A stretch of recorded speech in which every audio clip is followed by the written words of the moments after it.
Hey everybody, as you may well be aware, Destination Triumph, the Solent store, lent me the Triumph Rocket 3R for a few days, but actually yesterday was the day that we had the proper lockdown. I have to return this bike, it is work related, so that's basically what I'm doing, and I'm going to record the review as I'm taking it back, so I hope I get this right.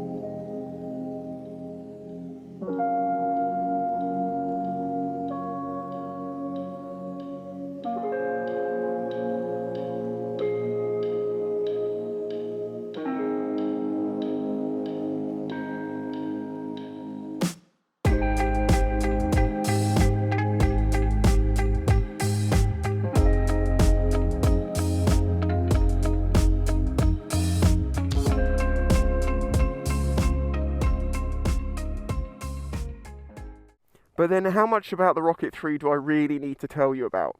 It's a cruiser style bike, a muscle cruiser you might say, and it's got a 2.5 litre engine. It has got 150 by 80 17 wheel on the front and a 240 by 50 by 16 on the rear. That is a massive rear tyre, but then it's got a massive amount of torque. I shouldn't give you the specs and figures while I'm not riding it because that's going to be the more fun bit, but there's a few bits to show you on this bike, like the fold out pillion pegs, very nice. Cruisers aren't really my style of bike, but actually this I really quite like, and having ridden it, it's definitely a riding machine. It's not a thing just to go in straight lines by any means, even though it's very good at that. Shaft driven, poster chain, 3 cylinders obviously, 2.5 litres, absolutely massive, huge brakes back and rear. It's a £19,500 bike, it's going to have pretty much everything you're expecting it to have. It is keyless, and one of the nice things about this key is you can switch it off. So you know where people come up to your door with one of those receivers and then use it to transmit the signal to your bike or car from your keyless fob, then they can drive off and they will be able to drive it until they turn the engine off. This, you just turn the key off and they can't do that. Seems like a very simple solution to that problem, and it works. To have the key be able to switch off, you just press and hold the Triumph logo and it goes from green to red. Red means no, green means go. And we're on green, so we turn on the power. You probably won't be able to see the screen too well here, unfortunately. Okay, so running through the controls, clutch, pass light. This is for your cruise control. I've not been using that, to be fair. Low beam, high beam. This is the menu button for the driving modes because it has different modes. You'll be glad to know. Indicators. This is an up, down, left, right, center click joystick, which is to be used in relation with the home button over here. We have a lock button here, so the way this works is that when you stop the bike, you know, and you put it on its side stand, you press this, sorry, you turn this off, and then you press this, and you hear it, steering locks on. So let's get it off, turn that on. If you have the key in your pocket, that's going to turn it off and start the bike up. Home buttons here, which allows you to go through your riding modes, which is basically your traction control, ABS and all that sort of setup.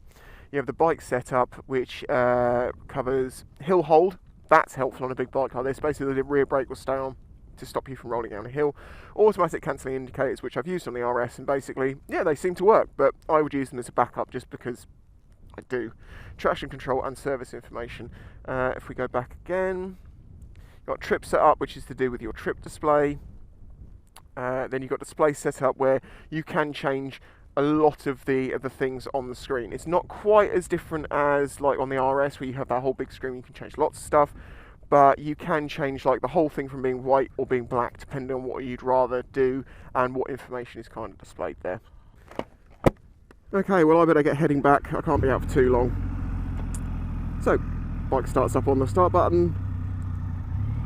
There is a quick shifter and some other different options available on this bike. This hasn't got it, so I'm using it manually. To be fair, I don't really think a quick shifter has a place on a bike like this because you are not changing gear very often. Second and third is pretty much all you need. Town and motorway. And I'm not kidding. As I say, I've only had this bike a couple of days, but it took me only a few hours to kind of get used to it and realise, okay, it is a big, heavy bike. It's nearly 300 kilos. It is 2.5 litres and it has got Well, it's only got about 160 brake horsepower, but it's got 160 something foot-pounds of torque. That's about 220-ish Newton meters. It is a lot. It is a lot. It's one of the reasons why this is so good to up, because you are just not going to notice the extra weight of that person.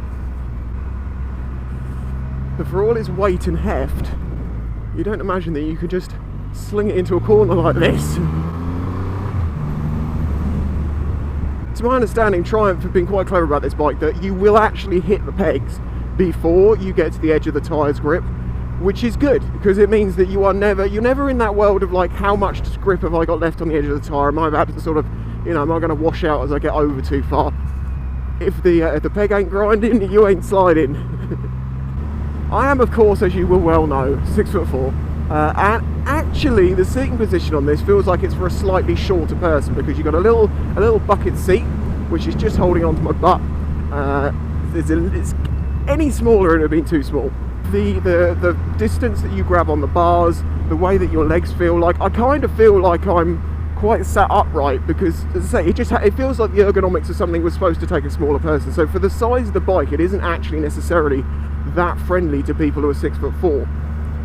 You know, I am very comfy here, but I actually have got a little bit of shoulder pain from this yesterday. Combination, you know, when you get the cold weather blowing over your neck, but also the fact that my arms are just slightly out, slightly forward, because of the way that, well, as you can see, my knees are much further forward than most people's probably would be. It does about 45 mpg, which is pretty damn incredible for a 2.5 litre. This is, of course, Euro 5, which means it's got to pass all of the new emissions rules. And as much as, you know, bike manufacturers want to drive power and performance, it's now about economy and not, you know, hurting the environment. And it's actually quite interesting that they've managed to still get this much performance out of an engine which is still managing to get 45 miles to the gallon. Now, admittedly, that's probably someone going really, really careful, but you don't really ride this bike with many revs. It only revs to about, well, it's got 8 on the clock. I'm guessing it's probably more like 7. I don't know if you noticed, I think I've been in first pretty much this whole time. First gear is completely usable. Like, you know, I'm doing 30 in first and it's doing 3,000 RPM. I can guarantee you I can get a lot more out of first. We'll have a little look when we get to the slip road. I need to get off this island first. To me, this has got a couple of reasons to exist.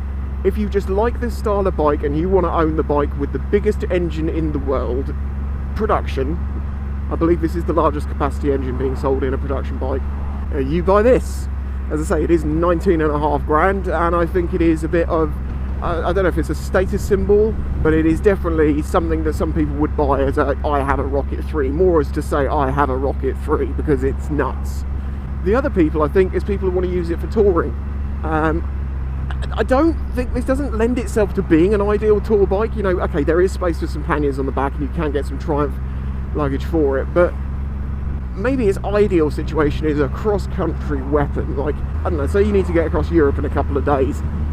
This would be an awesome bike to do that on. No wind protection though, that's another thing. When you're talking about touring fatigue, wind protection, it has none. You can get a screen. They do a GT version of this bike which has got some more toury related things on it. You know, a little sissy bar for the passenger. Sorry, but back seat, if you don't know what that is. Just little stands up, stop them falling off the back of the bike, because obviously this has got a flat seat and those fold out pegs, and if you really gunned it and the person on the back fell off, they could fall on top of the rear tyre. You don't want that, because it's right there behind the bike. So that little sissy bar is probably a kind thing to have, to give someone some rest assurance and not feel like they need to hold on for grim death the whole time, because they do need to hold on for grim death because of the acceleration for this thing.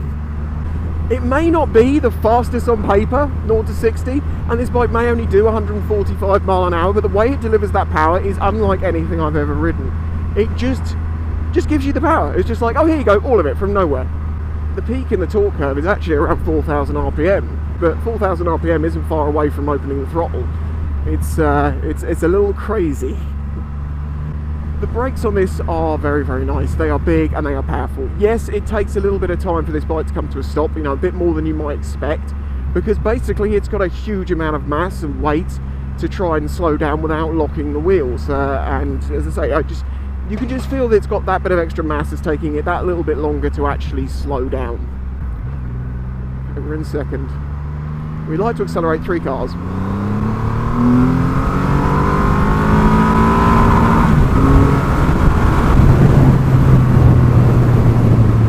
You see how it kind of takes you by surprise? You can't quite prepare for it, like on a bike. You can brace yourself, you know when the power's coming. But this just comes in a massive wave of just nuttiness. Now let's put it in. I'm in 6th. I'm doing 70 miles an hour and it's at 2,500 RPM. That's ridiculous, that's way too. 5th, 3,000 RPM, 70 miles an hour. And at this point, yeah, it's still got as much grunt as it did before. Jesus bloody Christ. I've ridden faster, more powerful bikes in the sense of horsepower, but nothing just pulls like this and doesn't stop pulling. Obviously, we are currently in some pretty strange times. This will be the last day I'm riding until lockdown is over, unless it's going to be to get food. But I'm going to try and go on foot because it's also part of the reason why I'm being relatively careful on this ride. I don't really want to risk, injury to myself, because right now minor injury will result in me going to A&E, and I don't want to do that. So I'm being relatively calm with this. I do have a promise from Destination Triumph though that I can borrow this again in the future, because I would love to take this out on a warm sunny day and just cruise through the fields, not the fields themselves, I mean, like nice roads where you've got green trees and fields and it's all warm, because it's just so relaxed. Like right now I'm doing, 40 mile an hour, 2,500 RPM, 3rd gear, and it's just, you don't feel the engine running. You really don't. You can feel this slight rumble, but other than that, you don't. And when you accelerate, yeah, the rumble increases a little bit, but you don't really feel too much with the bike, and it's just it is so refined. It feels like if Rolls-Royce made a bike, this is what it would be like, because the riding comfort is great. Sure, it's very firm. When you get onto some bumpy bits, yeah, it's no Rolls-Royce, but on roads that are relatively okay, it just glides. Look at it, it's just... Now, as you know, because I do my reviews completely honestly, I always look for criticisms, and it's been quite difficult, to be fair, on this bike. Now, even with the Street Triple, which I loved, I found a few things. On this, other than the fact that it is, 20 grand, but then I think it's 20 grand's worth, I have problems finding an issue with this bike, because it kind of is what it is. You don't really get anything else quite like this. Well, there are a few things, but what I'm saying is it's not like you can compare it to a cheaper competitor with a 2,500cc engine, because you don't have one. So, lean it in, just be calm and know that unless you hit the pegs, you are not all the way over. Which I am not, but I am getting close.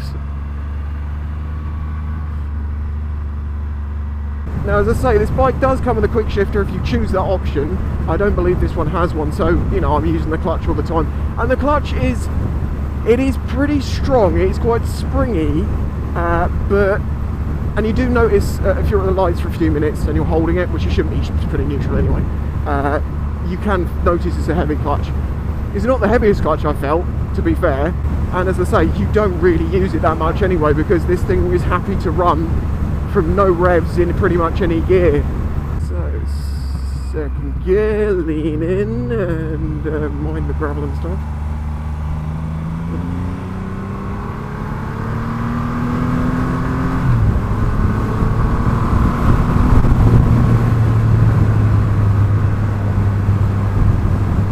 Whether a bike this big and powerful is needed is completely down to, well, the person making it and the person buying it.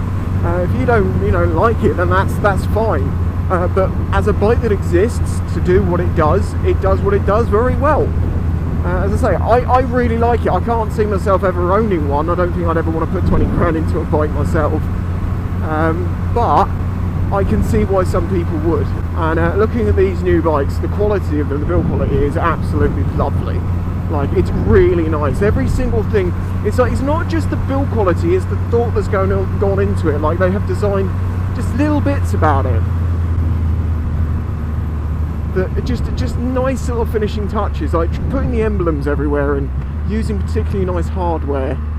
And now we get it through. Wow, mama!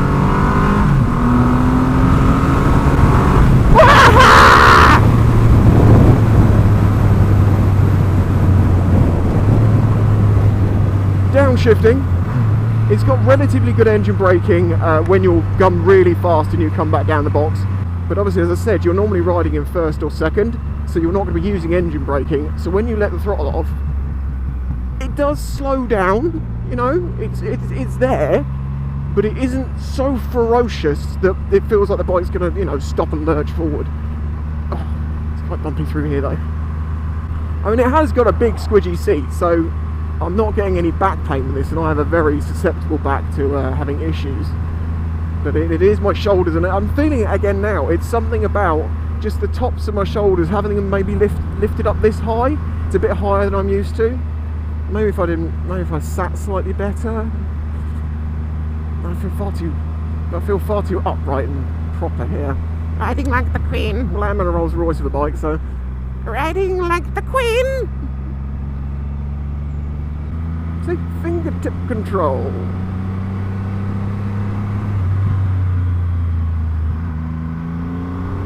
It is a very pleasurable bike to ride. I've very much enjoyed my time with it, even though it has been short. As I say, in the future, I may well borrow one from Triumph again, just for a bit of fun.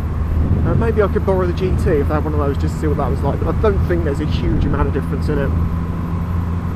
Yeah, getting close to the edge of the tyre. That side's completely clean. Anyway, as I say, huge thanks to Destination Triumph for lending me that bike. The world went a bit nuts, so haven't had to have that long, but we will be back here once things get back to usual. I hope you're all doing well out there. Look after yourselves and stay in. I am doing it now, as much as it pains me. It is my job, as I say. Catch you next time. If you enjoyed this video, please remember to hit the like button and subscribe to see future videos. This channel is made possible by the support of the audience. Please consider joining my Patreon to get early access to videos, questions answered in the monthly Q&A, your name on screen, and some exclusive content, all for as little as $1 a month. You can also check out the links in the description to my merch and other ways to directly support the channel. Thanks for watching.